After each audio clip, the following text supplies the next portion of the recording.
I stand here before you, looking back fondly on the 4 years of legacy we've all made together. Do you see her? The girl in the graduation gown giving that awesome speech? Well, that was me, Taylor Flores. Take a look at my parents. They looked so proud of me. Oh, but I will never forget this face. This is Jonas, my arch enemy. We were the top 2 students in our school and had been competing against each other since forever. But too bad, Jonas. You lost the final battle because I was the one asked to give the graduation speech, not you. It's safe to say that I had it all figured out after high school. First, I would move to New York to attend the most prestigious college in the city, majoring in English, of course. Then, when I graduated from college, I'd write my first novel, then publish it to acclamation and glory. Now, that's what I call a perfect plan. Just wait for it. You will see my face on thousands of book covers. Taylor Flores' time has come. I want those pages by the end of Friday, else be prepared for a pay cut this month. Ugh! I hate deadlines! As you can see, my life didn't exactly turn out as I planned. What went wrong, you ask? Well, after I graduated from college, I pursued my writing dream. But every agent and publisher I sent my novel to rejected it. I kept pushing myself to write more, but then I ended up having writer's block. I couldn't create stories anymore, so I decided to switch to writing for newspapers. I used to think that if I had to write for a newspaper, then it'd at least be a famous one. But life is not a fairy tale. On the contrary, it's actually cruel and unfair. Well, at least it was to me, because my preferred newspaper rejected me a bunch of times. So now I ended up here, working for this unknown news website with an all-time grumpy manager. Okay, so back to what was happening at the office. Suddenly, my phone buzzed through an email. Oh no, it's an invitation to my high school reunion. No way I could go back to my hometown and see everyone. They'd all see what a loser I'd become and I'd be the joke of the party. All the worst-case scenarios were running through my mind until a call from Amelia came. It's my bestie from high school. She asked me if I was going, and I told her never in a million years. If you don't go, then everybody will assume that you failed in life and you're too ashamed to go. So the best thing you can do is to attend and keep your head up high. Man, Amelia really had a point, and was great at persuading other people. No wonder she's now a lawyer. Ugh. So here I was, in front of the venue, feeling so nervous that I thought I may throw up. But it's now or never, right? I just needed to put my game face on. I entered the room to a load of unfamiliar faces. Huh? Was I in the wrong place? I was about to leave when I suddenly bumped into somebody and fell on the floor. Ouch! I looked up. It was a chubby lady who was holding her baby in one arm and gripping a toddler's hand with the other. I instantly apologized. I'm so sorry. I hope I didn't hurt the kids. Oh, it's fine. You're lucky my belly was big enough to block you. She then paused and took a closer look at me. Is that you, Taylor? You look great. Let's get inside. The party just started. Wait, she knew me. But who was she? I guess she did look familiar. Maybe I should wait for Amelia and ask her, as she had kept in touch with most of our classmates. I looked around, trying to find someone familiar to have a chat with, but my gosh, why was it so hard? But then I saw a woman who had beautiful, long blonde hair, and I instantly knew who it was. Jessica, the hottest and most popular girl in high school, and the captain of the cheerleader team. I walked over to her, and we began to catch up. We chatted a lot, and she was so funny. I don't remember her being so hilarious. My God, you're so funny, Jess. Hey, Jessica! I heard Amelia shout. I looked over at her, and she was walking towards someone else. It was the chubby lady from earlier.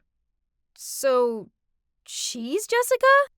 Oh my, she definitely changed a lot. But if that was Jessica, then who was this?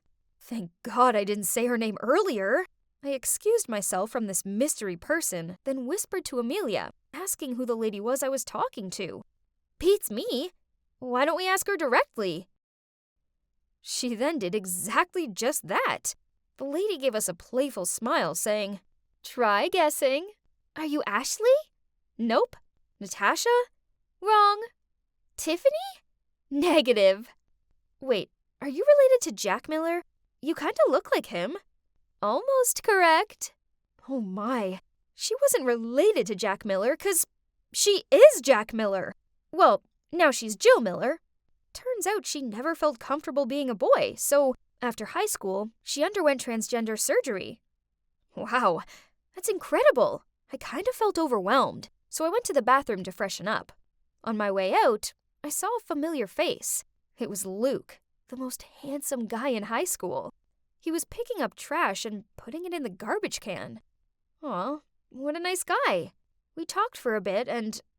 Oh, turns out he works here as the janitor. He was the one who recommended organizing the reunion here, and he was cleaning up as much as possible so later it wouldn't take him so much time. For real? Who would have expected that? I went back to the party and saw Amelia talking to a guy. Oh, who is this handsome dude? Amelia beckoned me over and introduced him to me. I couldn't believe my ears. It was Jonas, my arch enemy. The chubby dwarf Jonas with a face full of pimples now resembled an Abercrombie and Fitch model. Jonas just told me that he's been promoted to a higher position in his company. Ugh, seemed like he still kept his bragging habit. Some things never changed. Suddenly, Jonas asked me, "And what about you, Taylor? How has it been going for you lately?" Oh, snap! I couldn't tell him that I was working for this awful news website. That would be so humiliating. So, thinking fast, I blurted out that I was a managing editor for this huge newspaper in New York. Jonas and Amelia looked at me in shock. In your face, Jonas. If I had a mic, I would definitely drop it. I asked Jonas what position he was promoted to, and he replied, "Oh, I got Chief Technical Officer." Huh, nice try, but it was no match for my amazing job. I won that battle, loser.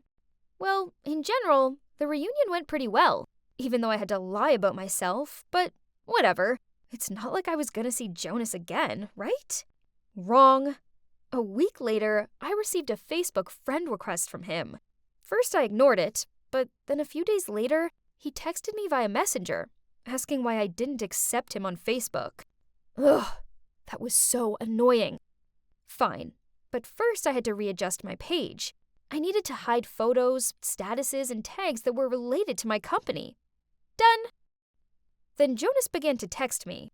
"It was nice seeing you the other day. Would you like dinner sometime?"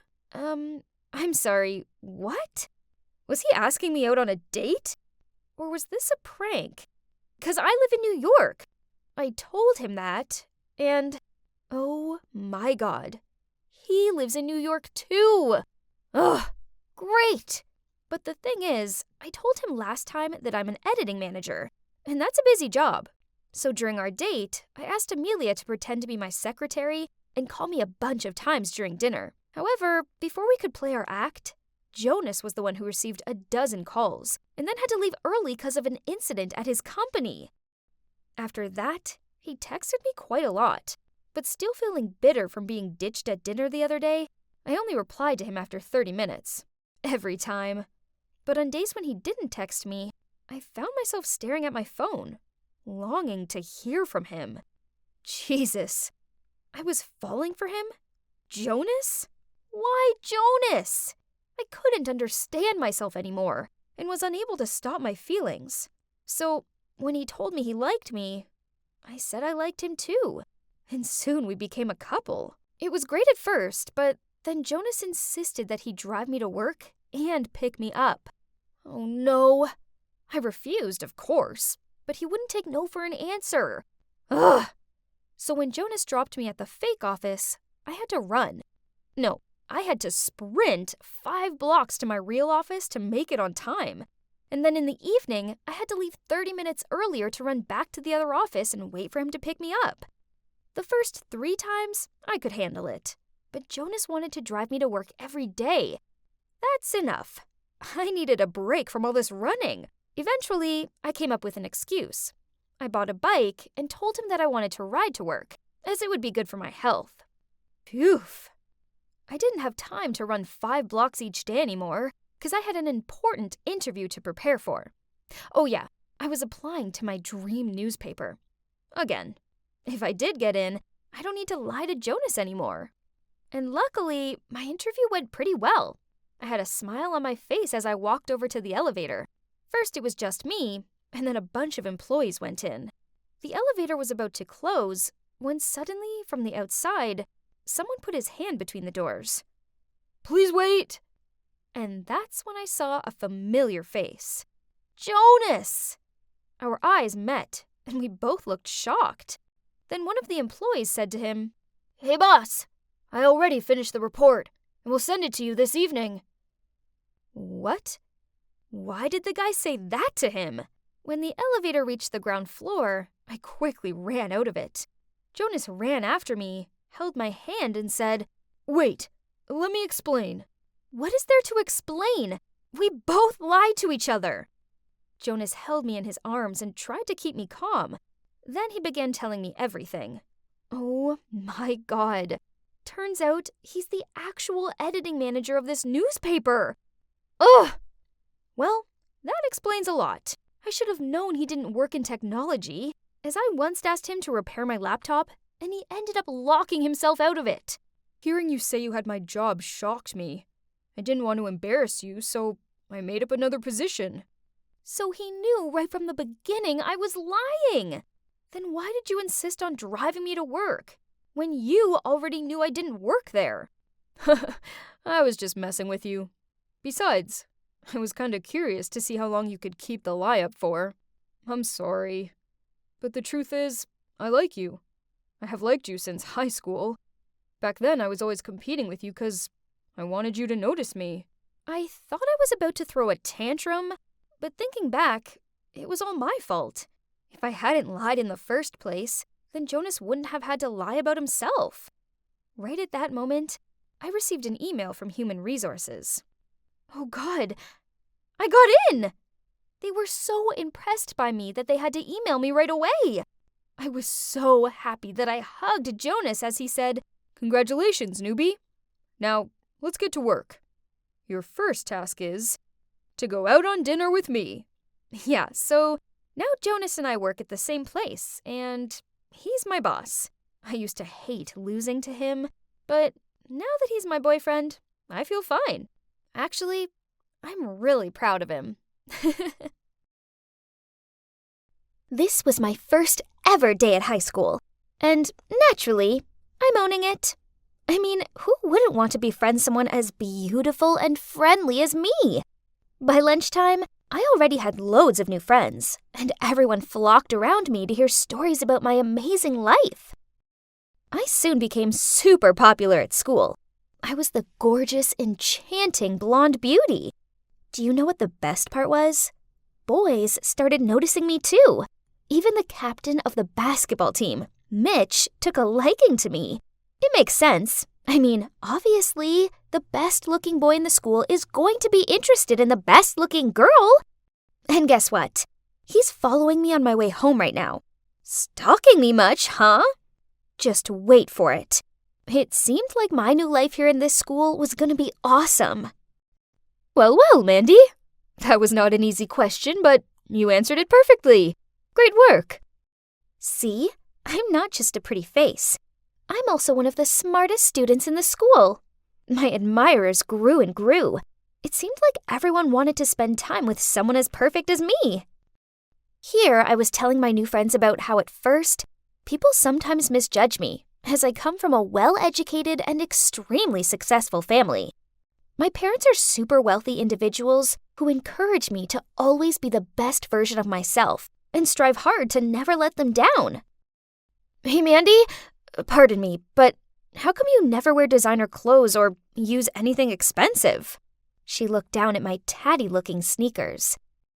I see why it might seem a little peculiar, but you see, I dress this way because my parents value the importance of being humble. That's also how I live. Goodness is better than beauty, right? Then I pulled out my phone and showed them the grades from my last school. Everyone gasped at me for being so excellent. I was loved, admired, adored. But of course, being this amazing meant that there's just gotta be quite a few kids being jealous of me. I mean, I suppose I couldn't blame them. After all, I dazzled like a diamond, while they were just dull and ordinary. One time after an exam, as soon as the teacher left, this girl called Layla stood up and said, "Mandy cheated. I saw it with my own eyes." I saw it too. She checked her phone during the exam. Everyone was gasping in shock. Right at that moment, the class president, Marshall, shouted, Hey, quit it! We all know Mandy's a great student. There's no way she cheated." Huh, that's what I'm talking about. Layla and Susan must be bursting with envy that their petty plan to ruin me didn't work. And the class president, he came out of nowhere to protect me. He must be another one of my many admirers. But, sorry, Marshall, I'm way out of your league. A girl like me needed a handsome, rich, mature kind of guy. These boys at school are cute, but they're just boys. They're beneath me. One time I was in a rush and didn't have time to search my locker, so I accidentally took the wrong textbook with me to class. Seeing my mistake, Layla and Susan immediately jumped in. Uh-oh, what's this? We thought Miss Perfection here never messed anything up. I didn't even have a chance to say anything, as this Beth girl spoke up. Hey, cut it out! Who doesn't make mistakes once in a while, huh? Here, you can share mine. Oh, wow. This girl was kind of nice. It was good to have an ally to deal with Layla and Susan. So, at lunchtime, I joined Beth's table. We started chatting, and she was clearly fascinated by how amazing my life was. Great! Now I had a faithful sidekick. Hey, Beth, help me do the homework for today, okay? Again? I have to attend a very important party with my parents tonight. There will be politicians and plutocrats. I won't have time to do homework. Now I have to go home early to get dressed and do my makeup. Bye! I didn't need to turn around to see her funny, bewildered face. She looked like that every time I asked her to do my homework. But it was worth it. Right, Beth? She got to hang out with the hottest prodigy in school. Me! So a little bit of extra homework was a small price to pay for such a privilege. You know, to me, that homework was nothing. I just didn't have time for it. I had to admit that having Beth around was very convenient. She made sure my grades stayed top of the class, leaving me time to play polo, go to the golf club, and attend charity functions with my parents. She also let me borrow her dresses, bags, makeup, and this super cute pair of high heels. My friends admired me, strangers idolized me, my teachers adored me, and I had a wonderful, loyal best friend. Life was perfect. Until one day, as I was shimmying along the hallway, I noticed something odd. People weren't giving me their usual looks of adoration. Instead, they were turning their noses up at me. Huh? What was happening? Hey, Beth, do you know what's going on? People are acting really weird. She just shrugged. I don't know. Let's see. I tried to tell myself that it was no big deal, but I couldn't shake off the feeling that something was wrong. Then later that day, my worst fears were confirmed. As I entered the classroom, Marshall came over to me and waved his phone in my face. Good game, Miss Perfect. Turns out you're just a big fat liar. I looked at his phone and saw a long post with a lot of photos attached. There's a big title saying, The Truth About Mandy the Liar, and each photo came with a caption. Mandy's house is actually very ordinary. She lives with her grandparents. There are no luxurious mansions or wealthy parents. When Mandy just came to the school, she made friends with everyone, bragging about her fame, fortune, and popularity. I don't know who she is. So what if we just shared the same path to the bus stop? Who said that I intend to get acquainted with her? Her transcript from her old school isn't even hers. She's just photoshopped her name on it. Every time she stood up to answer a question or take a test, she cheated, so she got a good grade. God, all this? How did they know? It felt like my heart had lodged in my throat, and my mind was spinning. My eyes blurred when I saw Layla and Susan approaching me. I stared at them in shock. Mandy, honestly, we don't hate you. It's just that we realized your stories were ridiculous, so we decided to find out the truth. That's right, but you sure did cover your tracks. We couldn't find a thing. Hang on, so who found these pieces of evidence? I did! Right at that moment, my so-called best friend appeared, followed by the homeroom teacher. Mandy, I know you think I'm some desperate wannabe you can control, but no! I soon worked out that everything you said was a lie, so I gathered evidence to prove it. Everyone was gawping at me with disappointment. I felt completely overwhelmed by the situation. This couldn't actually be happening. I pinched my arm. Ouch! It was as painful and as real as what was going down before my eyes right now. Beth continued. It's not good for you to live a lie like this. Who even are you? Ah! Reality images started flooding into my mind, making my brain feel like it was going to explode. I grabbed my head and ran out of the classroom. When I opened my eyes, I found myself in the hospital. The homeroom teacher was sitting next to me, and my grandparents were also there. They all looked very disappointed. Mandy, the principal was very angry and was about to expel you. But it was Beth and her friends who convinced him to let you stay. What? Beth? But she was the one who exposed me. Noticing my surprise, the teacher continued. After seeing your reaction, Beth realized that perhaps you had a psychological problem, so she convinced us to help bring you to the hospital for diagnosis. I looked up at my grandparents. They were all in tears. Unexpectedly, I burst out crying. I longed so much to have a dream life full of fame, riches, and admirers that I drew a vision for myself in another reality. I was so absorbed in that illusory scenario that I forgot my own reality. This was last month, and I'm currently on medication for my delusions, and I'm also seeing a therapist. Right now, I'm on my way to see Beth, Layla, Susan, and Marshall. No, I'm not making it up. I really am meeting them. Oh gosh, there they are. This is scary, but it's something I've got to do. So I took a deep breath, then taking my therapist's advice, I spoke from the heart. Hi guys, thanks for coming. Firstly, I want to apologize for lying. The truth is, I've lived the lie so much that I could no longer distinguish what was real and what wasn't. My therapist helped me see that this all began after I lost my parents. Part of my subconscious craved for this dream life so badly that I created a new one.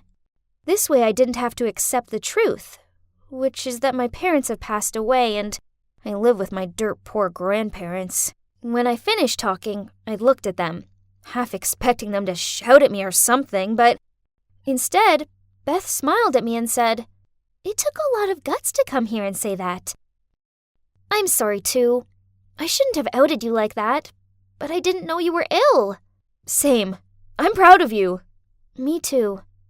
Me 3. Now, when are we gonna order cake? So, what now?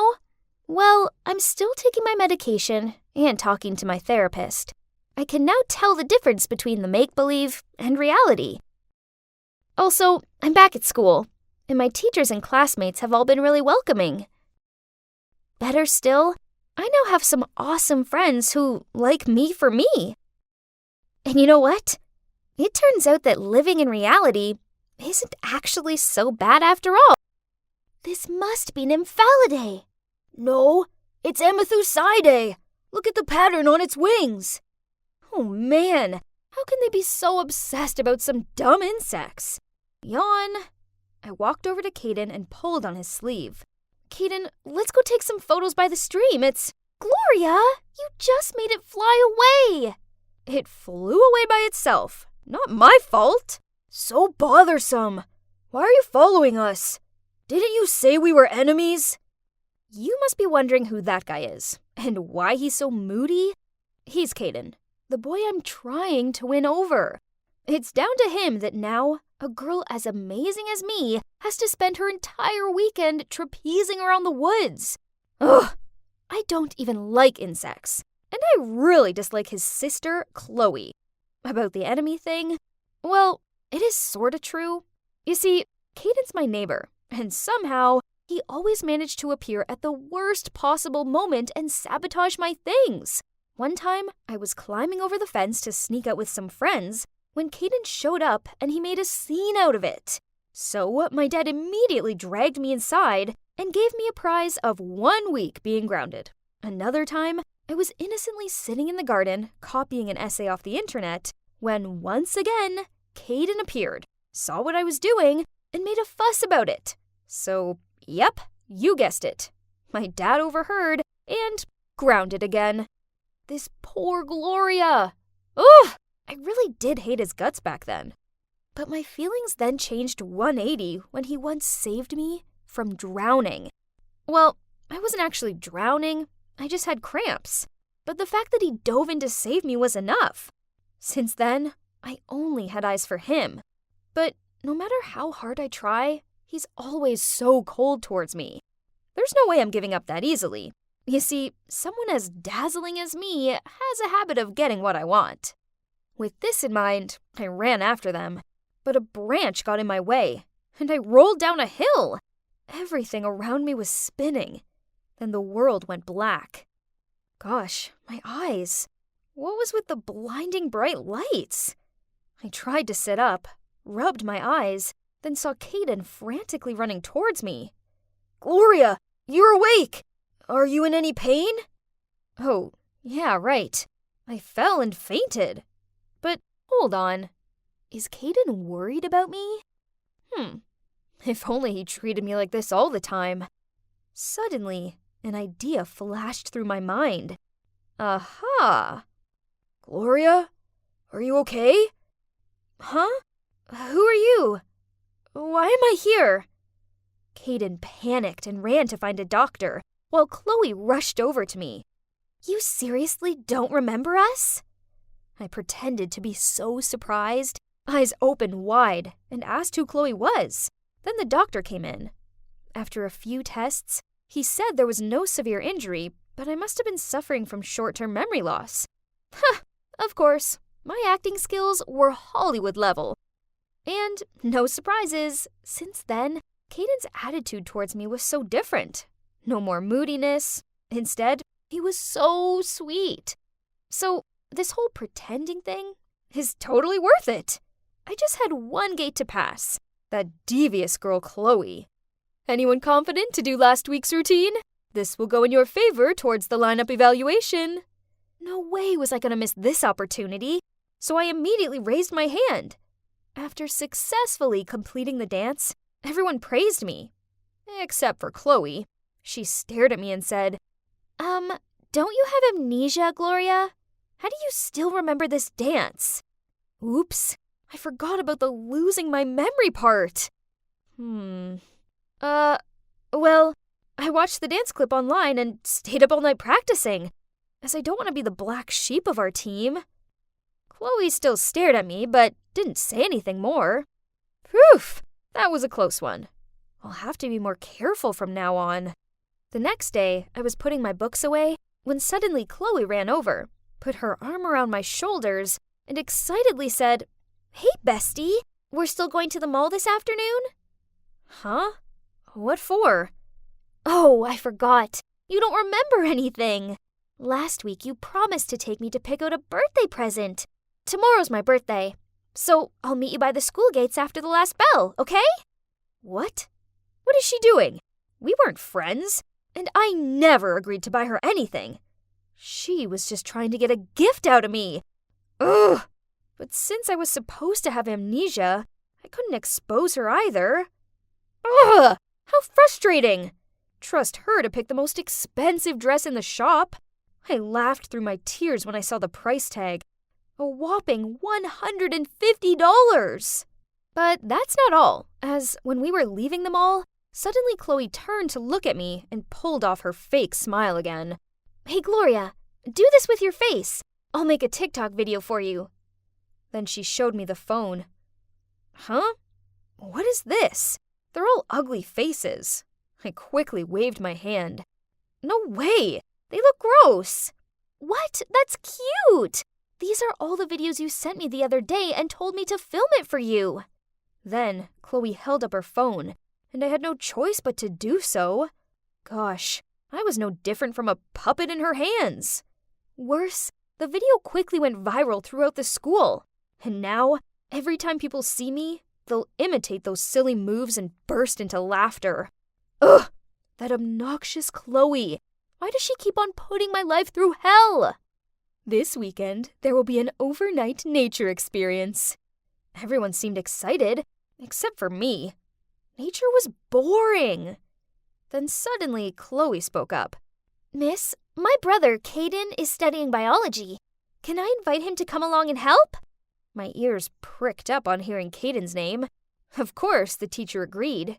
This meant a whole weekend of being with Caden and sitting by the fire, leaning on each other's shoulders, and gazing at the stars. God, how romantic. But expectations did not meet reality. Caden was so busy that I hadn't even made eye contact with him yet. I was sitting and watching Caden instruct the students on how to recognize a death cap mushroom when suddenly someone tapped me on the shoulder. It was Chloe. "Hey, let's go to the nearby stream to take photos." That's so lame. I already had like a zillion pictures taken at that stupid stream, as I've been here every week with Caden and this annoying sister of his. But, well, I suppose that would still be more fun than sitting here like this, right? So I pretended to be interested and followed her. Wow, this place is so beautiful. Stop the act. There's only the two of us now, so you don't have to fake it anymore. I know it all. Chloe smirked and continued. "Now let's see how you get out of this one." Huh? Was she on to me? So all along, she was just trying to prove I was lying about the memory loss? Nice try, Chloe, but I can just call someone for help. Duh. Hey, where's my phone? God, I left it in the tent. What was I supposed to do now? I knew the way back, but if I went back by myself, it was like willingly falling into Chloe's trap. And my fake amnesia would then be exposed. By then, Caden probably wouldn't even look at me. No way! It can't happen like that. Someone will come looking for me soon. Then I sat down on a nearby tree stump and waited. But it started to get dark pretty fast. And why hadn't anyone come searching for me yet? I was so hungry. I hadn't eaten anything in hours. Suddenly, the branches behind me made a strange noise, which made me tremble in fear. Setting my thoughts aside, I hurriedly found my way back to the campsite. Halfway there, I suddenly saw two figures walking towards me, but they seemed to be arguing quite fiercely. "Do you know how dangerous it can be in the forest at night? What if something happened to Gloria?" "She knows the way back. She was just pretending to get your attention. Or are you afraid her father won't hire you again?" Wait a minute. Those voices were so familiar. Were they Caden and Chloe? But what were they talking about? Dad? Hire? What did that mean? I took a quick step forward and was stunned when I saw Caden and Chloe in the flesh. As soon as he saw me, Caden frantically asked, "Are you okay?" What are you two talking about? And what does it have to do with my dad? While Caden was still perplexed, Chloe was annoyed and said, "It's your dad who hired Caden to watch over and protect you. Now stop wondering why he always shows up at the right time to stop your mischief." What? What did Chloe just say? Was it really my dad who hired Caden? I needed to go home immediately to ask my dad to clear things up. I stormed off, but could still hear Chloe's voice behind me. "See? I told you her memory's perfectly intact. It was all just an act." Ugh! As soon as I arrived home, I barged into my dad's office. "Did you hire Caden to watch over me? Why did you do that?" Seeing that he couldn't hide it anymore, Dad told me everything. Turns out, a few years ago, by chance, he'd seen Caden protecting Chloe when she was causing a scene at the grocery store, and he was impressed by his maturity. Later on, he also learned that their parents had passed away a long time ago, and they'd been living with their grandma. It's a pretty pitiful situation. So, Dad came up with the idea to pay Caden to oversee and protect me, which made him feel more assured about his mischievous, crafty daughter. And at the same time, this would help Caden's family make their ends meet. So, it turned out that the time Caden saved me wasn't because he was a good guy, but just for my dad's money. I was so disappointed and sad that I locked myself in my room for the weekend. Until I was sunbathing in the garden when a baseball flew over the fence and almost knocked me out. I was furious. Whoever threw that could have killed me. That's when Caden appeared. He rushed over to retrieve the ball, then said to me, "Hey, Gloria, I'm sorry about that. My friend's visiting and he has terrible aim." I folded my arms and muttered out, "Whatever." He started to walk away, then stopped, looked back at me and said, "Look, Gloria, your dad was paying me to protect you, and I know you and your trickster nature, so I knew from the get-go that you were faking your memory loss. The thing is, I actually found it kinda cute that you'd do that just to impress me." I gave him a skeptical look. Was he being serious? "I like you. I, have done for a while, but I had my duties to think about. But I've given it some thought, and I've told your dad I quit. I don't want to be your security guard anymore. I'd much rather be your boyfriend. So, what do you say?" Oh, how bold is this guy? I failed to hold back my smile as I replied, "I suppose being your girlfriend could be fun, but no insects." Then I leaped up and hugged him. So now, Caden and I are officially together, and I don't have to pretend I have memory loss anymore. Hey, I guess it's not that surprising. I did say that I always get what I want. Yeah, here's another load of bills to add to the pile. Oh, hey, I'm Zoe, a recent graduate turned office worker with a lousy wage. I could barely afford to pay for food and rent, let alone think about my college debt. It wouldn't matter so much if it was just me, as I could live off of noodle soup. But I also had Birdie to think about, my little sister. Oh, she's back from school. "Zoe, I found Daddy today!" Huh? I looked at her with a wry smile. Actually, this was nothing new. You see, our parents died when Birdie was just a toddler, so now she longed to have parents just like her friends did. She often said to me, "Zoe, you're like my mommy, but Clara and Polly have daddies too, and I want one." She was so innocent that whenever she saw a friendly-looking man on the street, she'd ask me, "Is that my daddy?" Come on, come here. How was school today? "Daddy is very handsome, and he lives in a big house. Come on, I'll take you to him." Oh, my lord. This wasn't a house. It was a mansion.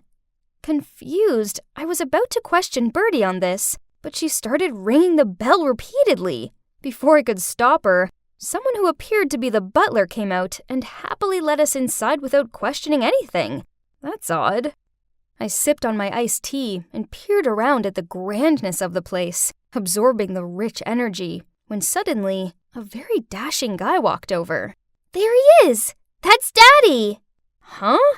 This was so confusing, and seeing her hug a stranger was super embarrassing. I had a talk with the guy to figure out what happened, and apparently he's called Harry, and he's 22 like me.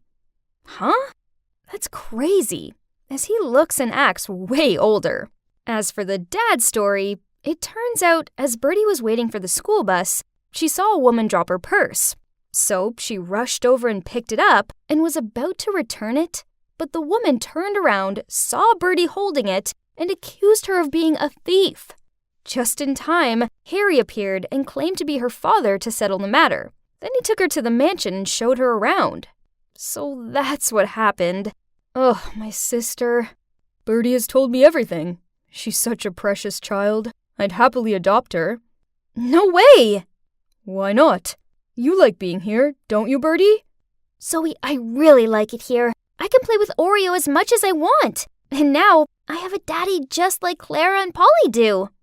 But I can't just leave her alone. Of course not. You can stay with Birdie. What? How come such a good person suddenly fell from the sky? Skeptical, I told Harry I needed more time to think. He smiled and handed me his business card and told me to call him any time. What is this? Harry Atkins, the eldest son of the chairman of ATLAC Corp? Unbelievable! His name was all over the internet as a rich and educated young man. If that was the case, then surely this had to be legit, right? I can't afford to pay these. My sister and I deserve better than this life. Besides, it would be nice to have a place to stay for free, right? So the next day, I went to see Harry and offered to help with the housework as payment. Harry agreed and presented a prepared contract. Contract? Okay. But there was a clause in it that required me not to mention that I was Birdie's sister. This was a little odd, but never mind. It didn't matter. Here was to our new luxurious life. Wait, but does that mean I also have to call him Dad? So, yeah, my new life began. And oh boy, it was crazy. A maid brought me breakfast in bed and did all my laundry. So much for helping out with household chores. There are actually more servants in this house than the number of staff in my office. So it's obvious that there's nothing left for me to do. Even so, I wanted to be useful, because hearing them calling me Miss made me feel quite embarrassed. However, oops, turns out I suck at house chores. Once I put Harry's fine suit in the washing machine and ended up ruining it, which made him pace up and down the room in anger. Also, he couldn't seem to say anything nice about me, always complaining about the flowers I bought or saying the muffins I spent hours baking were too chewy. He threw away all of my handmade stuff because he thought it was garbage. What a rude man! Oh, wait, he's not even a man. He's just a stubborn kid who doesn't care about other people's feelings. I tell ya, if it weren't for Birdie and that contract, I'd... Phew! But those are just small gripes. In general, our life here was great. Birdie is very happy, and seeing her living her best life makes me smile. But unbeknown to me, turns out this was the calm before the hurricane. Hurricane Rachel! Harry's betrothed fiancée since childhood. She's from a rich family and is therefore deemed a suitable marriage alliance to Harry's family.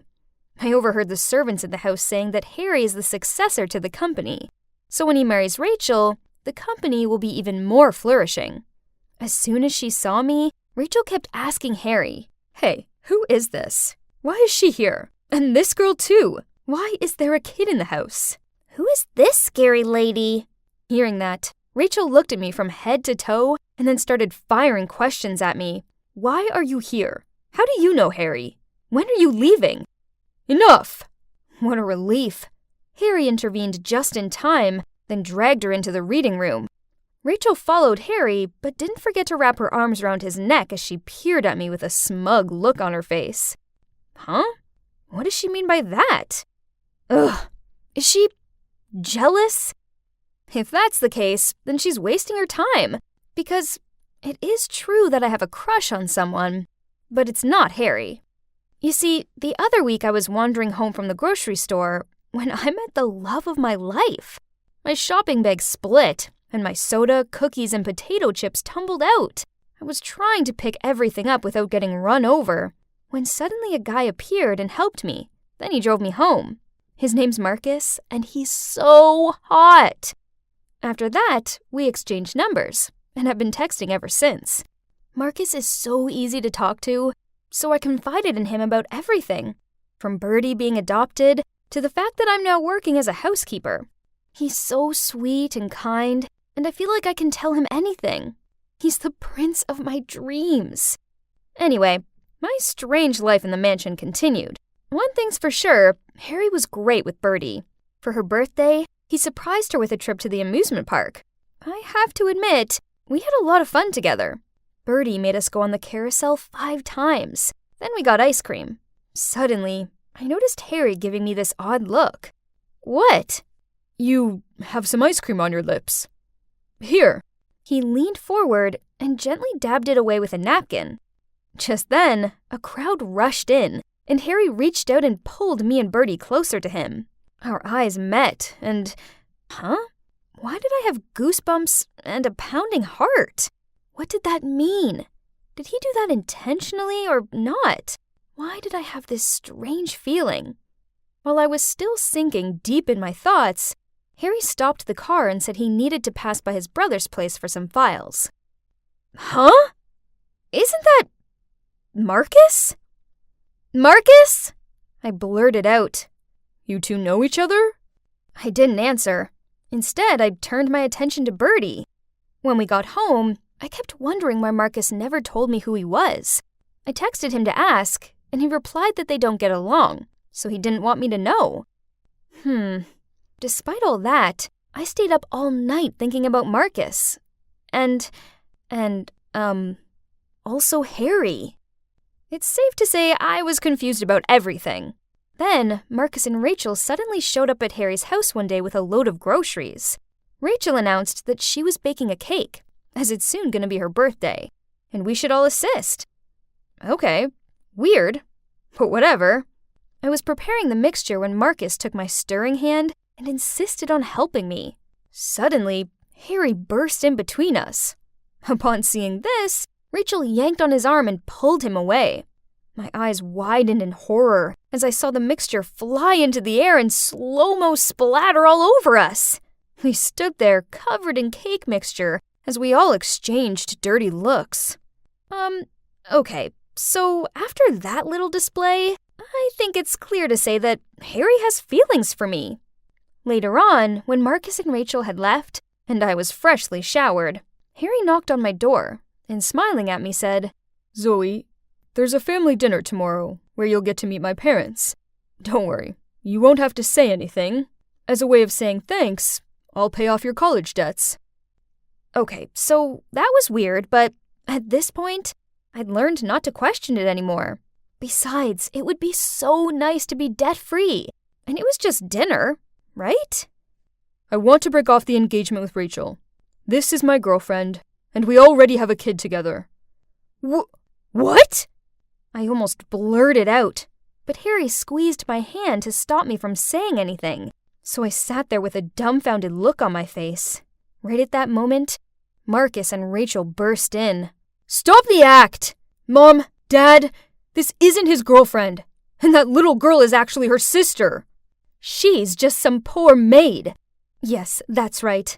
I've known all along. I'm the one who told Marcus to pretend to like you to get proof. What is all this? Mom, Dad, I don't think a liar like him should be the heir of your company. I hope you rethink your decision. I didn't understand. What's going on here? Girlfriend? My child who? The heir of what? I just knew one thing only, that I was fooled by both my crush and Harry. I felt like such an idiot. So I quickly grabbed Bertie, packed up all my stuff, then ran out of that mansion immediately. Poor innocent Bertie seemed so confused. She kept asking where her daddy was and why she couldn't stay with him. I took what was left of our savings to rent a small apartment for both of us. Life went back to normal. Final demand letters and all. This was our reality. I knew that now. The last 2 months were like a dream. It was time to wake up. But still, I felt a pang of sadness whenever I thought about how Harry had fooled me. I was snooping around online and saw an article about how Marcus had taken over the company, only to end up bankrupt due to his poor decision-making. As for Harry, well, he'd founded his own startup, and it seemed to be doing pretty well. But then, one sunny day, I was on my way to pick up Bertie from school when a familiar person walked alongside me. Hey, it's a nice day, isn't it? Harry? What do you want?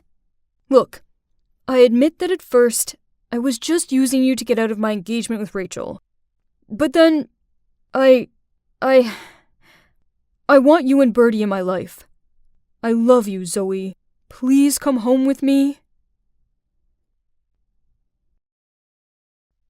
I closed my eyes and took a deep breath. My God, I was so nervous. You see, this was my first day as an intern in this super big company. On one hand, anxiety wouldn't stop creeping up on me. But on the other hand, I actually couldn't wait to begin working in this fancy professional office. Having my own desk, my own PC, doing all the paperwork. So exciting! But, well, it didn't exactly turn out as I expected. All I did on my first day was make a lot of coffees, get everyone's lunch, and do endless printing. Oh, I forgot to introduce you to my team.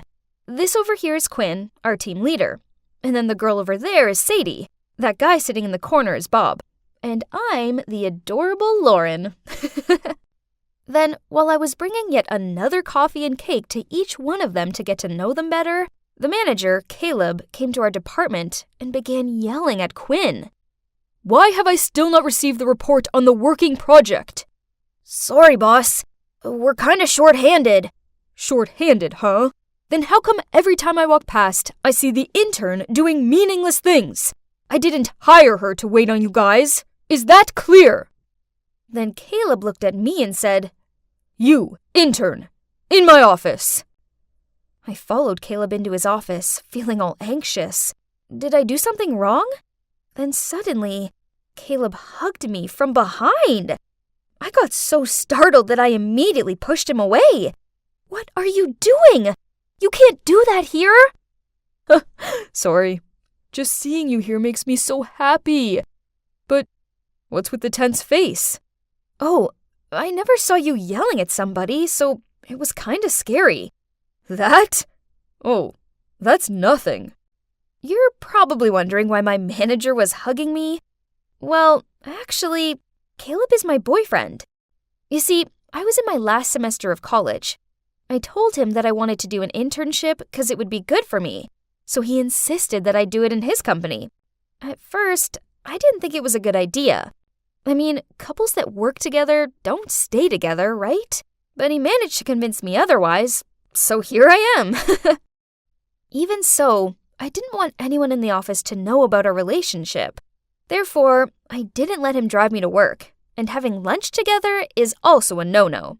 Caleb had no comment about this. He probably understood why this was necessary.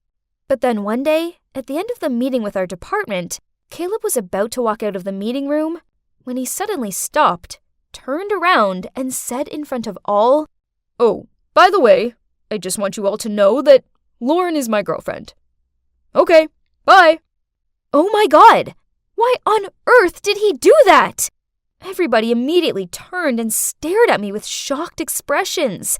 And me, well, I just wanted to slide down the chair and hide under the table. I stormed into Caleb's office and demanded an explanation. Yesterday I had lunch with a manager of another department, and he said that he liked you and wanted to ask you out. So I thought it's best to inform everyone that you're my girlfriend. Am I right? What? Ugh! No! Men and their dumb egos! Ugh! Anyway, I hoped that it wouldn't affect anything. But as I feared, it did. Massively so. The moment everyone found out I was Caleb's girlfriend, they started treating me differently. Every time I walked into the room, they immediately stopped talking and gave me awkward looks. Or after work, they would go out for some drinks but purposely not invite me. It sucked being left out like that. And then one day, it got much worse. I arrived at the office extra early as there was an email I needed to send out before 9. But my PC wouldn't turn on, so I got under the table trying to see if a cable was loose. Right at that moment, Bob and Sadie walked into the office gossiping. Clearly Lauren only got that internship because she's Caleb's girlfriend. And did you see her clothes? All those expensive brands? Well, having a boyfriend who's the manager in a big company must be blissful. What? I never accept expensive gifts from Caleb. They're all mine. Then during work, I accidentally took a glimpse at Quinn's computer screen and saw that they were chatting about me in a group chat. Something about me not having to do errands just because my boyfriend's the manager. Hearing and reading all these mean comments made me feel really frustrated, so I wasn't in any mood to work that whole morning. Then in the afternoon, we had a meeting about the project we were all working on, and Caleb asked me to hand him the report. Oh snap, I'd totally forgotten to do it. Sorry, I haven't written the report yet. Can I ask why? And what were you doing this entire morning? For the sake of our team, please focus. We can't mess this project up. I'm just having a lot going on, okay? Interns are humans too. Jeez, I'll send you the report by the end of the day, boss. Everybody gave me befuddled looks. Caleb most of all. But wait, I see some of them smiling. Were those smiles for me? Then after the meeting, everyone gathered around me, patted my shoulder, and praised me for standing up against Caleb. To be honest, it felt good to be noticed and not ridiculed. So maybe there was still a chance I could win them over, right? The next day at noon, Caleb came by the department to grab some lunch with me. But I told him, in front of everyone, that I wanted to have lunch with the team. He looked confused, but still had to agree. Lunch with the whole team was great, except for one thing. They constantly kept asking me about Caleb. Like, what's he like outside the office? Why is he always so strict and grumpy?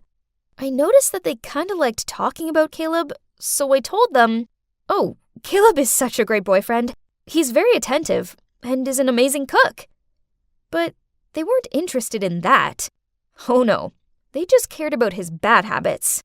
Ugh, fine. So I gave them what they wanted. Well, I don't like that he's always perfectly on time. I'm 1 minute late, and he begins to lecture me about how time is precious and we shouldn't waste it. That definitely caught everyone's attention right away. They really liked that, huh? I felt kinda guilty, but I couldn't deny how nice it was. That feeling when everyone was starting to like me, and it would be only this time, right? Well, how wrong I was, because every time our team went out, they started gossiping about Caleb and then looked longingly at me until I badmouthed my boyfriend. Again. But to me, Caleb is the perfect man. He just has a few tiny flaws, but nothing major. So I decided to make stuff up. He sleep talks and never brushes his teeth before bed. And he burps a lot at home. Ugh, I hated it. But what can I do? The worse stuff I told them about Caleb, the more they seemed to like me. Then one day, Caleb invited some of the other managers to his apartment for some beer. Suddenly, a guy pointed at Caleb's beer and asked him if he should be drinking that, what with his gas problem. Oh no. Then this guy told a confusing-looking Caleb that everyone in the office was gossiping about him. Luckily for me, he just shrugged and said he didn't want to hear about idle gossip. Phew, that was close. But then something terrible happened. Some of my fake rumors reached Mr. Smith's ears, the general manager. One day I walked past Caleb's office and heard Mr. Smith yelling at him. Something about Caleb resigning as manager because there was a rumor that he pushed other staff who dared to argue with him to quit. Oh no! I only made that up on purpose so the others would be afraid of him and stop talking about him. It's all my fault. So as soon as Mr. Smith walked out of Caleb's room, I ran after him and said, "Please wait. I can explain." What do you mean? I took a deep breath to calm down. Then I began to explain to him that I was the one who spread that rumor and that it was 100% not true. Please don't force him to resign.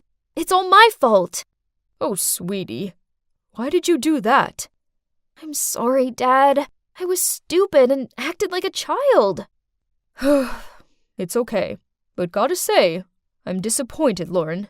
I will talk to Caleb later. Hope you've learned your lesson this time, and don't you ever do that again. Understood? Yes, Dad. Then he walked away. I let out a sigh of relief when, suddenly... Dad? Are you calling Mr. Smith Dad? Oh no! I didn't notice that Caleb was standing behind us. Well, the truth was finally out. As you can see, Mr. Smith, the general manager of the company, is my dad. But nobody, not even Caleb, knew that. Then Caleb continued. Why didn't you tell me that Mr. Smith is your father? And why did you spread that awful rumor about me, Lauren? Why did you do that to me? Do I look like a fool to you? He got so mad that he was about to walk off. I quickly held his hand and began to explain. I didn't tell you Mr. Smith's my dad because I was afraid you'd feel pressured and wouldn't want to be with me anymore. Caleb didn't say anything. He just stood there silent. So I continued. About the rumor, I'm so sorry. I messed up, but please, you need to understand. From the moment everyone knew I was your girlfriend, they started gossiping about me and leaving me out. I felt so hurt and lonely when all I wanted to do was fit in. Until this one time, everyone talked to me again as I unintentionally complained about you, and they treated me like a friend after that. But they're always hungry for more gossip about you, so I had to make some up, and I eventually lost control. I'm so sorry, Caleb. Caleb let out a sigh, then hugged me. I'm sorry that happened to you in the office. I didn't know you were struggling. Next time, you have to tell me. Don't hide things like that, okay? I nodded with a smile and silently thanked my generous boyfriend. Yet I almost ruined his career just to please those talkative coworkers of mine. But fortunately, things turned out well between us in the end. Eventually, people found out that Mr. Smith was my father, 'cause, well, eyes and ears were everywhere in this company. You can't hide anything. Then they began to gossip that Caleb was only dating me because of the managing position. Man, they'll never stop, will they? But anyway, I don't care anymore. My internship soon ended, and I decided not to come back to this company, obviously. I will find a more suitable environment. But actually, the time as an intern there taught me an important lesson. That you shouldn't care what other people think of you, and just stay out of all that office drama. It's really exhausting. Dad, where have you been? I was so worried. Go away. Don't touch me. I froze on the spot, not understanding why my once kind-hearted father was being so cold toward me. I snapped out of my daze and tried helping him forward, but he flinched me away. My eyes started to tear up, and I didn't know what to do. Then another woman appeared. She quickly helped him up and smiled at me. Don't worry, sweetie. I'll take care of him. Excuse me? Who was she? My mother had barely been put in the ground, and Dad had already moved on? I couldn't watch any more of this, so I quickly left the room. How could things go downhill this quickly? My life used to be so simple and perfect. I had a loving family. I was always on top at school. People always complimented me on how I inherited both the beauty and intelligence of my mom and dad. But then a traffic accident happened and took Mom away from us. Ever since then, my polite, well-mannered, loving dad changed into a cruel, bitter drunk who seemed to despise me. Ugh. The next day, I arrived home from school with the worry about what state my dad would be in. But, why was Uncle Alfred on my doorstep? I invited him inside, and there was Dad, slumped on the couch, surrounded by empty beer cans. As soon as he saw us, he slurred out and started throwing the cans at us.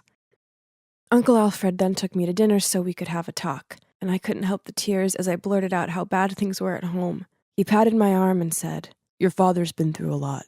I think it's best if we give him time to sort himself out. I think you should come live with us for a while. So that's how I ended up living with Uncle Alfred, Aunt Madeline, and my cousin Charity. At first, everything seemed fine. As bad as it sounds, it was a relief to be away from Dad and to be able to properly process my thoughts for once. I was so grateful to Uncle Alfred for giving me a second home. But then he went away on a business trip, and everything changed. I was walking back to my room when Charity appeared in her doorway and tripped me up. As I stumbled and landed on my hands and knees, she snorted out, "Yes, that's right. Bow down to your queen, you hideous peasant. You should know your place in this house." Ugh, that girl was such a pain. Since her dad went away, she wouldn't quit tormenting me. It's ironic that her name is Charity, but she doesn't seem kind at all. I'd had enough of her cruel jibes. This had just got personal. So I angrily replied, "I know you're just jealous of me because your grades suck and you're not as pretty." Charity's eyes welled up. Then she shoved past me and ran to her mom. I followed after her and explained what happened to my Aunt Madeline. She frowned at Charity, then scolded her. Phew.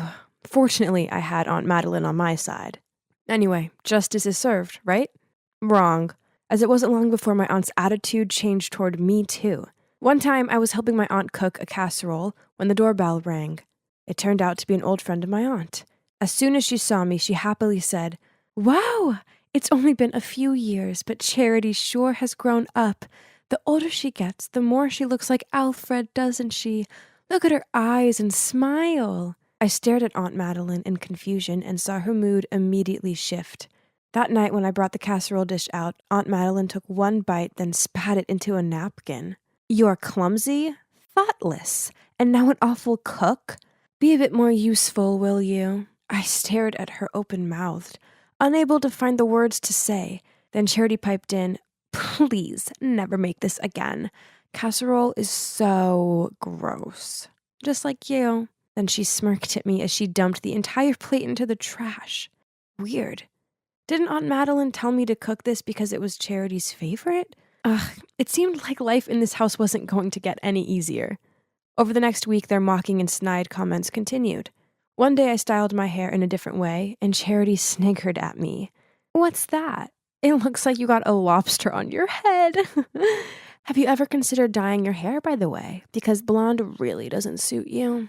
On another occasion, I was invited to a party, so I put on this cute dress, but when I walked downstairs in it, they both stared at me.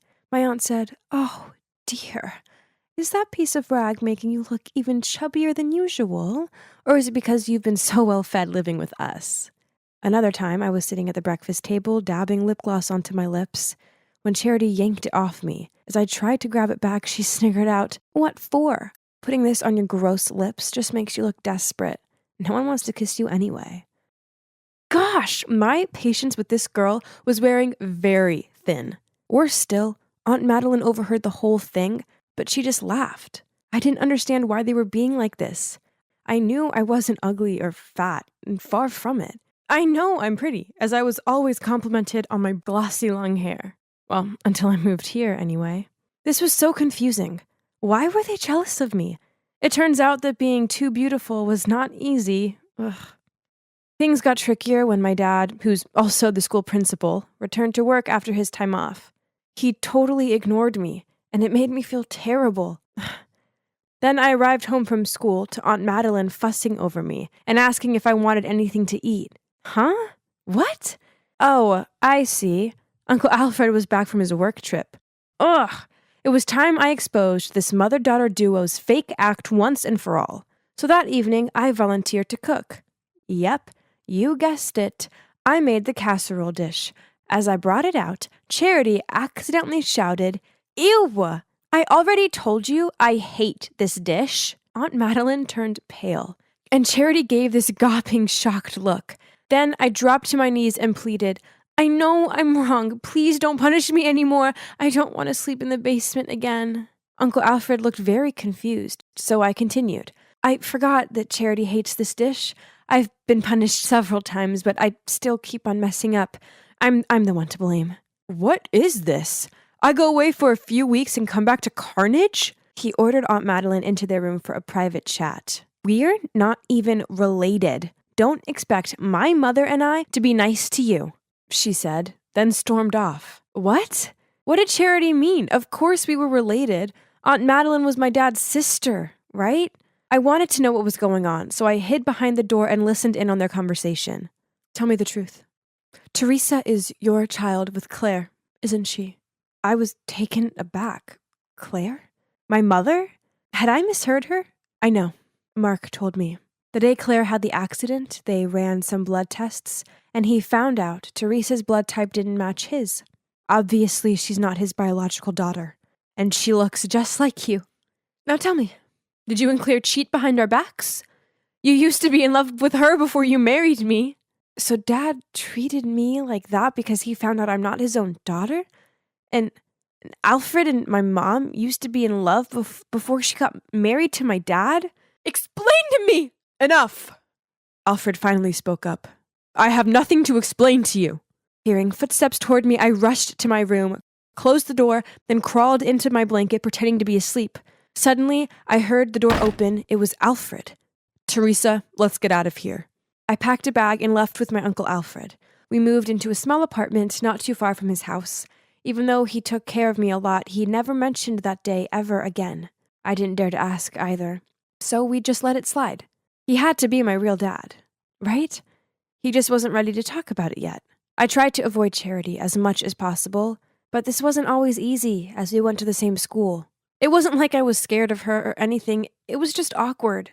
Then one day, I walked along the corridor to see flyers stuck to lockers, doors, windows, and floating around the floor. They all had a picture of my face on them, and scrawled across them was, "This fraud is the product of her cheating mom and a married man." Everyone was giving me dirty looks and whispering about me. I panicked and rushed out of there, but I wasn't looking where I was going and bumped straight into a jock, and standing next to him was Charity. "Enjoy the fame? These flyers were specially made for you." Right at that moment, my father appeared holding a flyer. He waved it in front of her. "What is this? Who allows you to trash the school with this rubbish?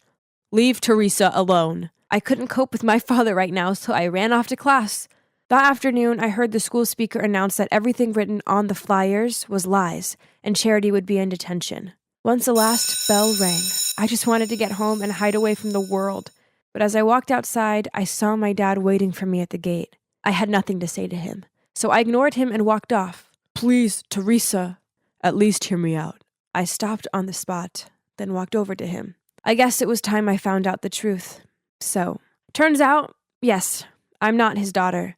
But I wasn't Uncle Alfred's daughter either. I found this, and it made me feel so guilty, he said. He showed me an artificial insemination certificate file. Turns out after years of trying, my parents went to run some tests, and my dad was diagnosed as infertile. Mom didn't want him to be upset, so she secretly got artificial insemination and gave birth to me. It was never your mom's fault, and I was wrong to treat you like that. I'm so sorry. A fresh ran of tears streamed down my face with each word I heard from him. Teresa, I'm so sorry that us adults, selfishness and bitterness has hurt you. Startled, I turned around to find that Uncle Alfred was already there behind me. I guess he'd come to pick me up, and I didn't notice since I was talking to my dad. He must have heard the whole story. Alfred and I will do anything to make it up to you. Even if you want to find your biological dad, we'll try our best. I looked at him and Uncle Alfred, thinking, there's no need to, as I've already got two amazing dads. "No! Now take your stinking money and get off my ship!" It really wasn't our day. He was the fifth guy to reject us already. No one seemed to want to go to that island. Oh, hi there. Julia here. It's been 2 years since my dad strangely vanished into thin air while on a business trip. He just disappeared. But even when the authorities confirmed he'd passed away, I couldn't shake off the feeling that he was still alive somewhere out there. So I've still been looking for him ever since. In fact, just a few days ago, I found a clue. You see, I'm studying at the Archaeological Institute, where I happened to find an ancient map of some treasure hidden on a deserted island. Sounds wild, right? Well, it gets crazier. Right at the exact spot where the treasure was marked on the map was a symbol of a swallow, my dad's signature swallow, and his initials RC were written there too. Could it be? There was no time to waste. So that's how I ended up here in a fishing village close to that island with my best friend Lily. She's tagged along because she was so worried about me going alone, which was sweet of her. You see, there was a rumor among the locals that the island was cursed. Apparently, anyone who dared to venture there disappeared without a trace. That's why it's named the Lost Isle. But there was one ship that had returned from there intact, Captain Black Bill's. On returning, he told the locals that surrounding the Lost Isle were reefs with super fast currents, so most ships ended up shipwrecked. The souls of those who died there were trapped years after years and became wicked spirits guarding the island from strangers. But fortunately for Black Bill, he happened to have a charm of the goddess Amphitrite to protect him from all the storms at sea. And it actually worked. Anyway, Lily and I decided he was the man for the job, so we went to the local pub to find him. "Give me another rum and coke, will ya?" He said between hiccups. The man was already drunk. I then asked him if he could take us to the island, but the barman chimed in. Oh, come on. Only fools dare to go near the Lost Isle. But isn't it safe to go with Black Bill? I heard he's protected by a goddess or something. That's right. Black Bill suddenly raised his voice. But the charm only works when you're out at sea. Stepping onto that island is another matter. Besides, the spirits guarding that island are terrifying. I'm not insane enough to go back there. So the answer is no! I wasn't about to give up, though. How much do you want? 50,000 and I'll take yas. He laughed. His words left us dumbfounded. Let's just go home. This was a waste of time. He's obviously trying to steal our money. 50 grand? Where on earth could we find that amount of money? But I'm so close to my dad now. I can feel it. I can't give up halfway. Suddenly, I had an idea. Actually, we wanted to go to the island to find an ancient treasure that's worth way more than $50,000. If you take us, we'll split the treasure. What do you say? Ha! How do I know you're not bluffing? He said. So I showed him the map. It took him a few minutes, but eventually he shook my hand and the deal was set. Then he said we needed to set off as soon as possible. Otherwise, other people would try and beat us to the treasure. So, early the next day, we boarded his ship, the Siren. And I'm not gonna lie, we were both pretty scared. The other sailors were quite rough, and only one of them stood out as he smiled brightly at us. He then came over and offered to help carry our luggage. He was just so sweet compared to the others. What's so funny? I'm Skylar, by the way. Oh, nothing. It's just, you don't really seem like you belong here. Well, I don't have much choice. My dad's the captain. They're related? But he seemed nothing like Black Bill. He could clearly see I was surprised as he said, Everyone reacts like that. It's true. I don't look much like him, do I? Ahem. I turned around, realizing Lily was just standing there waiting for us. She had a smirk on her face and wouldn't quit teasing me as Skylar led us to our room. Since when did you change your type to sailor boys? I just shook my head, laughing.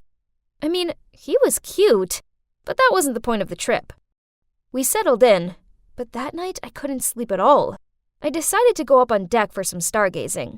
It was eerily quiet out there, but I suddenly heard a sound coming from the other side of the ship. I quickly went to see and found Skylar leaning on the rail. He's probably having trouble falling asleep too. So we ended up chatting all night, and I told him why I had to get to the Lost Isle. He looked me in the eyes and said, I'm sure you'll find your dad. I know you can do it. He seemed so sincere and warm.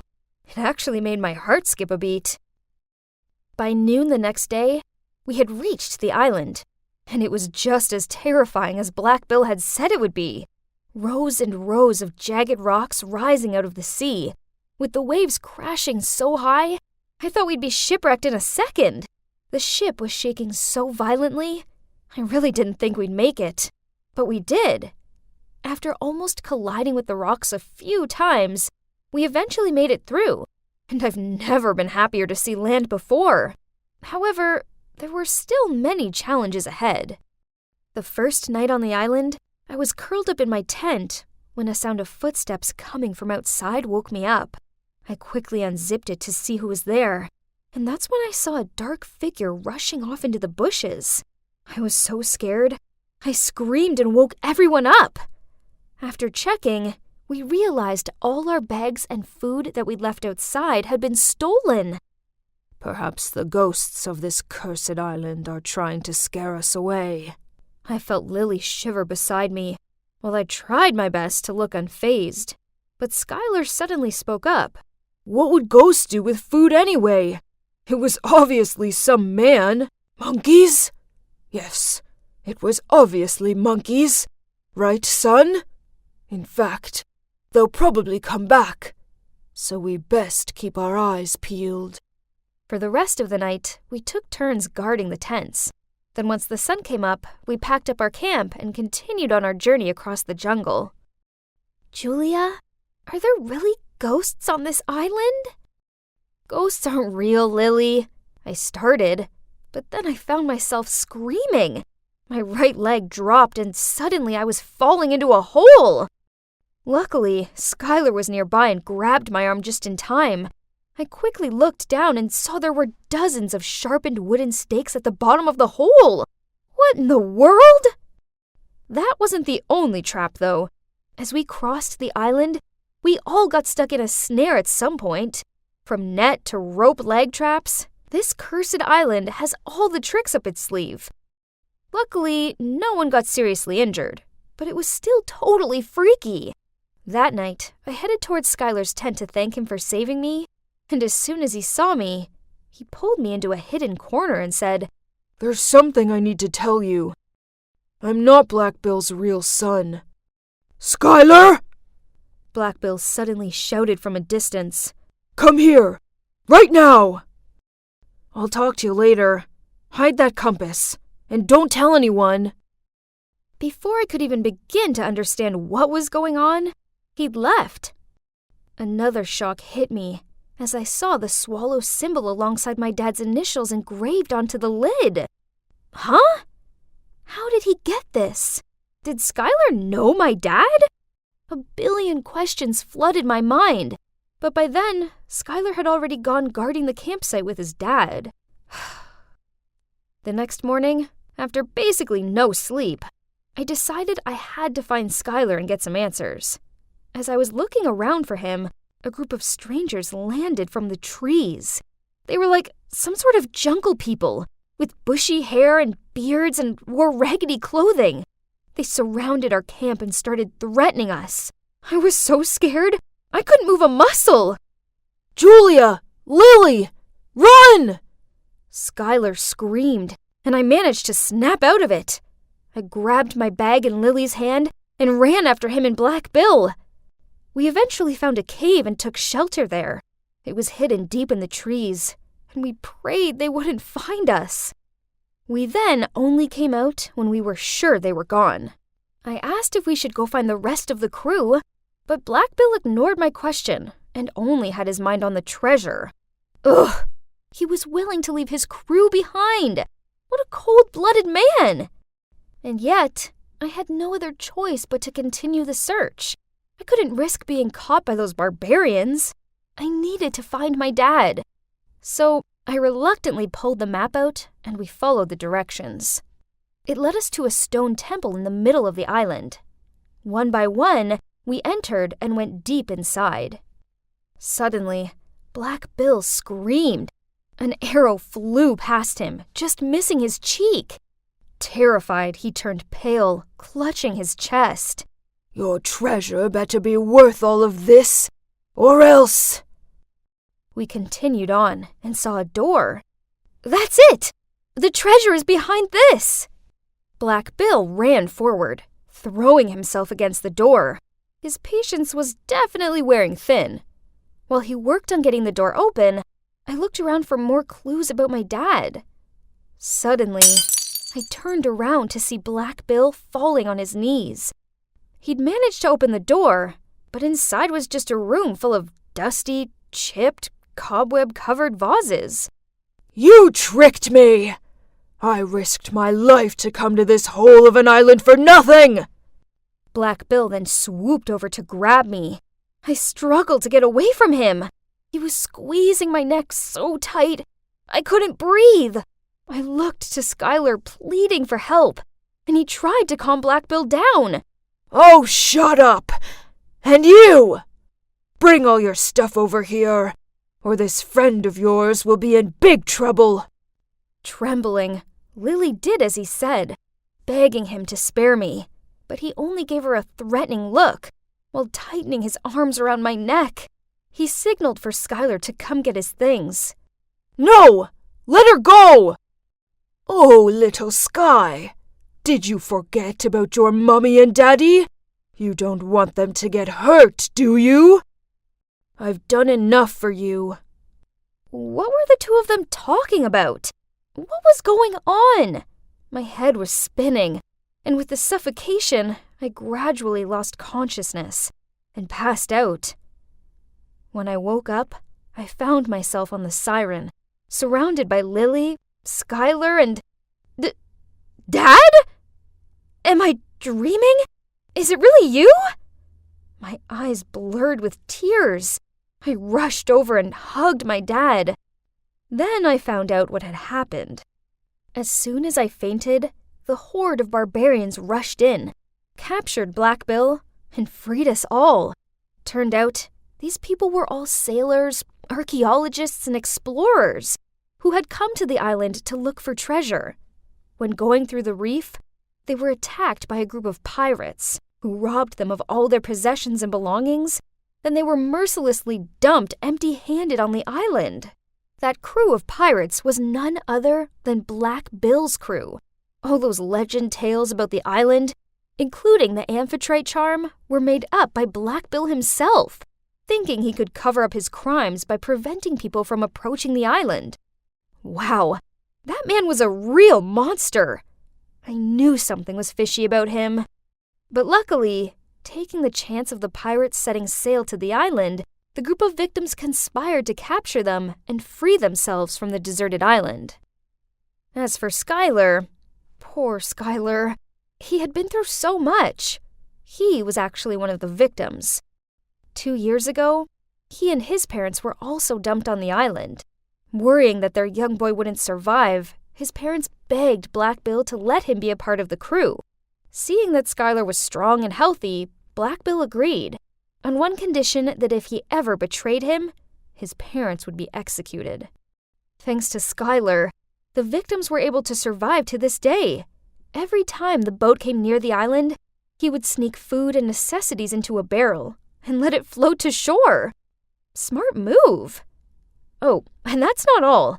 When Skylar was on the island, he had met my dad, and they even had a talk before Skylar was about to get on board to join the crew. Please, promise me, if you manage to escape, try to find my daughter, and give her this as a sign that I'm still alive and well live. I promise. I couldn't believe it. It was all thanks to Skylar that I'd found my dad. He smiled at both me and my dad and said, "See? I never break a promise." Anyway, when the ship docked, the pirates were immediately arrested. As for the victims, they were finally reunited with their families. Now, a year has passed, and honestly, all this was still so surreal to me. My dad and I spent a large chunk of the past year setting up an organization to help the people who'd been stranded on the island reintegrate into society. Lily has actually been writing a book about our adventure. And as for me and Skylar, well, we're officially dating. Guess it wasn't such a cursed island after all, right? Susan, hurry up or we'll be late to see the House of Gucci. Hang on, where was Susan? I looked around to see my friend standing on the spot. Lola? Isn't that your car? I looked in the direction Susan was pointing and saw my beloved car resting on the back of a tow truck. Great! Our only mode of transport was being impounded for illegal parking. So much for a movie trip. Well, let's call it a day. My line of thought just ended when, oops, something fell on my shirt. Ah! Those stupid birds! Unbelievable! This was my brand new tee, and now it was covered in bird droppings. Oh yeah, welcome to a normal day in the life of Lola the Jinx. Yes, I've been called that since I was a little kid. All of my relatives, except for my parents, have always been extra wary of me. Then, when I was 12, during a boring family gathering, I overheard a heated conversation between my uncle and my parents. Stop living in denial. That girl's bad luck. Send her off to boarding school. Anywhere, as long as she's away from this family. You're being ridiculous. It's my daughter you're talking about. The fact that you lost your job has nothing to do with her. She's just a kid. That's right. This isn't Lola's fault. You need to stop blaming her for everything because of some silly words. It turned out that the silly words in question were told by a prophetess on the day of my birth. So, my family owned a famous furniture manufacturing business in the area. But unfortunately, on the day I was born, there was a fire in the workshop and they lost everything. On that same day, a prophetess passed by my house and dropped a sentence that made everyone in the family panic. That newborn is a jinx who will bring misfortune to the entire family. So that's why relatives ignore me, don't invite me to parties, and whisper about me behind my back. I don't want to believe the prophecy, but with all the bad luck I've had so far, it's hard not to. Have you ever carried an umbrella around with you for 6 days straight, only for it to be sunny? Then the one day you forget to bring it, it pours down? Or have you ever been able to lick a delicious-looking ice cream when you tripped and splashed the whole ice cream on the poor person standing opposite you? Well, not only was I unlucky in my own right, but my ill fortune also affected the people around me. It's no wonder I'm a shy girl who struggles to make friends. Besides my parents, I only have one friend, Susan. Hey Lola, have you ever thought about breaking your bad luck? There's a very famous fortune teller in town. Breaking bad luck? Well, that sounds like a good idea. I've had enough of being Lola the Jinx. The next day, following Susan's instructions, I went to a small house on the outskirts of town. As I knocked on the door, I was nervous and excited. I hoped this would finally be the end to my run of bad luck. A woman in veil let me in.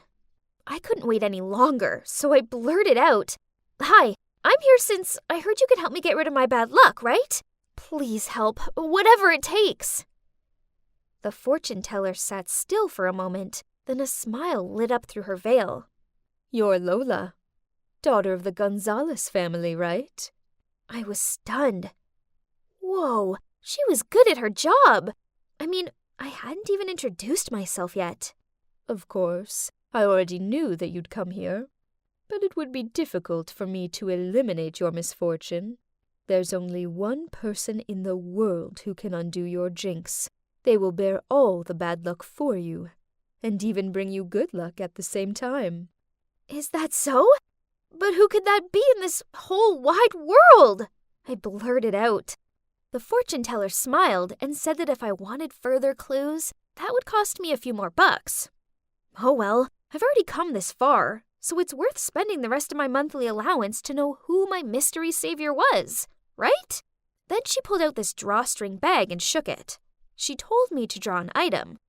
Oh, it was a small tile with a single letter on it. A. Well, well, well. Interesting.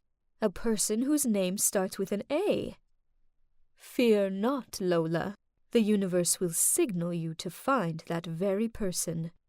I then went home and couldn't stop searching my mind for people I know with A names. Let's see. The most potential person was Ariel, a classmate of mine who was super lucky in everything. That's right, no one else but her. She was born wealthy and fortunate. She didn't even study and she always got good grades. Actually, she just won the school raffle. Her prize was a year's supply of donuts and a bowling trip. Obviously, she was the complete opposite of me. With her inherent luck, surely a little bit of my jinx seasoning wouldn't make her too miserable, right? But honestly, I'm not fond of Ariel. She's sour, scornful, and a show-off. Still, dear Lola, anything was possible if you wanted to end your bad luck. So I was determined that from tomorrow, I would make her my best friend. Together we would have the perfect balance between bad luck and good fortune. But easier said than done. Being friends with Ariel meant I had to continuously compliment her on everything. Her new shoes, high grades, choice of lipstick color. Ugh. She also made me go and queue up to get her lunch. Someone like me struggled to carry my own lunch without tripping, let alone two.